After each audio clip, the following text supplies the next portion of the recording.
মা কুইজনে স্বাগত। বাঙালি মানেই ভোজন রসিক। প্রতিটা বাঙালিরই প্রিয় বেগুন ভাজা। বাঙালিদের প্রতিটা অনুষ্ঠানের প্রথম পাতেই বেগুন ভাজা অবশ্যই থাকবে। আর এই বেগুন ভাজা যদি সাদা মাটা না হয়ে যদি একটু মশলাদার হয়। আজ আমি মশলা বেগুন ভাজা কিভাবে করা হয় সেটা আপনাদের দেখাবো।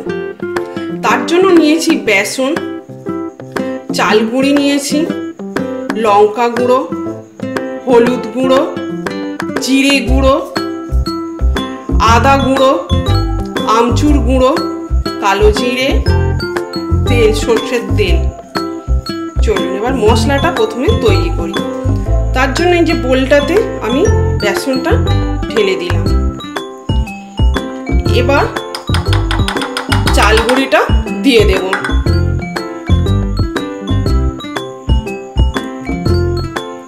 এবার লঙ্কা গুঁড়োটা দিলাম,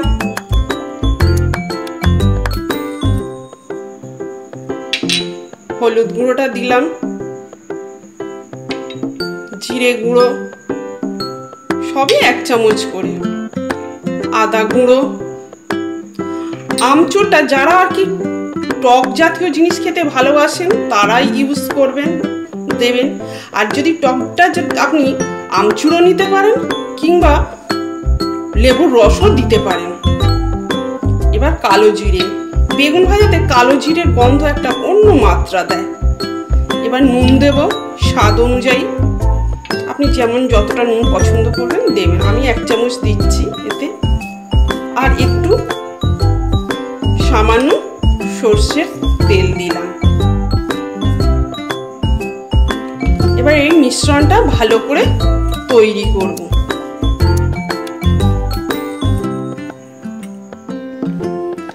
দেখুন মিশ্রণটা আমার রেডি হয়ে গেছে। মিশ্রণ হয়ে গেছে, এটা সরিয়ে একটু রেখে দিলাম। এবার আমরা বেগুনটা কেটে নেব সাইজ অনুযায়ী। দেখুন কিভাবে কাটি।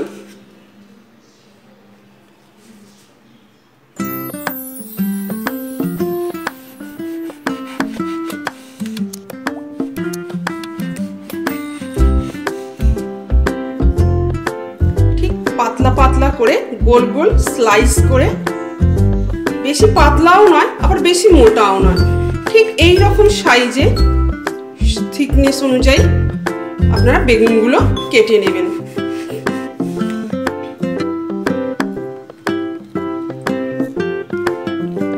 দেখুন আমাদের বেগুন স্লাইস করে কাটা হয়ে গেছে। এবার এগুলো আমি ওই পাত্রেতে তুলে রাখবো।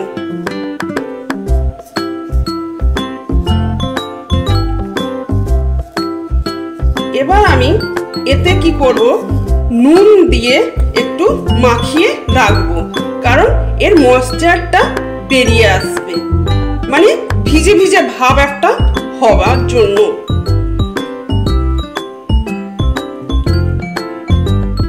বেশি নুন দেব না, কারণ আমার এই মিশ্রণটাতে আমার নুন দেওয়া আগে থেকে আমি নুন দিয়ে রেখেছি, তাই অল্প নুন দিয়ে এটাকে শুধু জাস্ট মানে ময়েশ্চারটা বার করার জন্য আমি যতটা নুনের প্রয়োজন ততটাই দেব।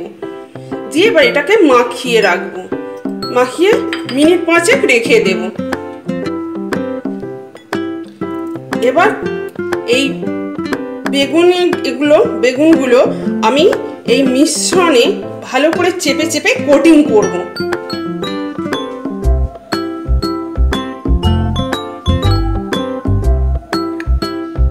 ভালো করে চেপে চেপে কোটিং করব। এপাশ ওপাশ দুই পাশে ভালো করে চেপে চেপে কোটিং করে রাখবো।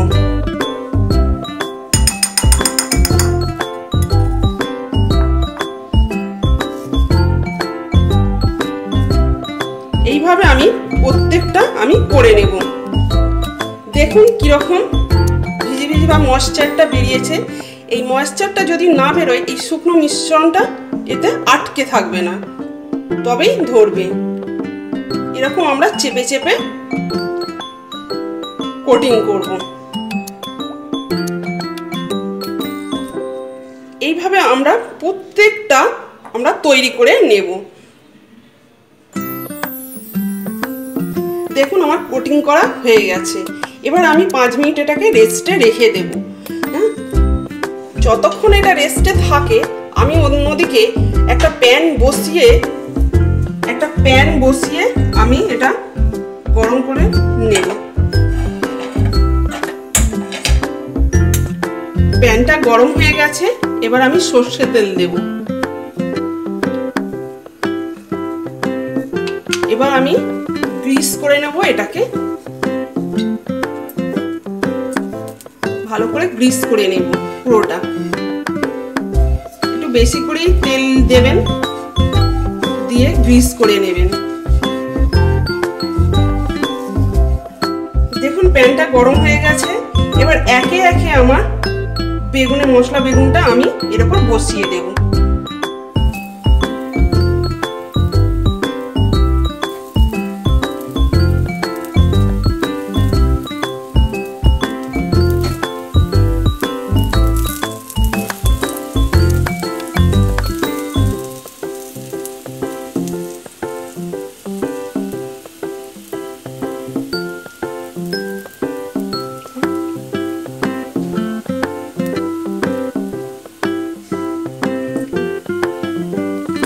আমি সমস্ত বেগুনগুলো দিয়ে দিয়েছি।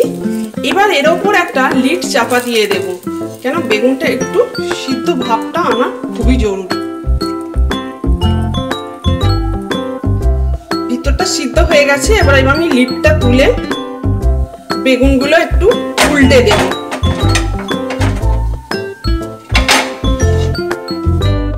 দেখুন নিচের পিঠটা ভাজা হয়ে গেছে, এবার আমি বেগুনগুলোকে উল্টে দেব উপরের পিঠগুলোকে ভাজার জন্য।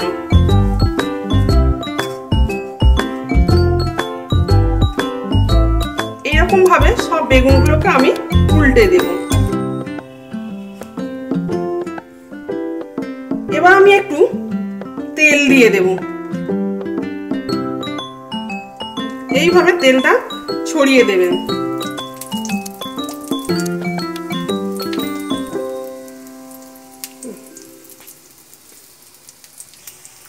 দেখুন কিরকম বেগুন ভাজাগুলো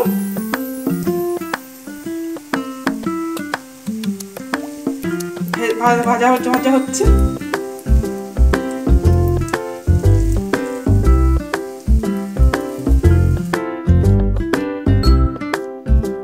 এইভাবে মশলা বেগুন আপনারা রুটির সঙ্গেও পরিবেশন করতে পারবেন। আমার এই রেসিপিটা যদি আপনাদের ভালো লেগে থাকে তাহলে লাইক করতে ভুলবেন না। রেসিপিটা আপনজনদের সাথে শেয়ার করুন এবং আমাকে কমেন্ট করে জানান কেমন লাগলো। আমার চ্যানেলে নতুন ভিডিও আপডেট পেতে চ্যানেলটিকে সাবস্ক্রাইব করুন, পাশের বেল আইকন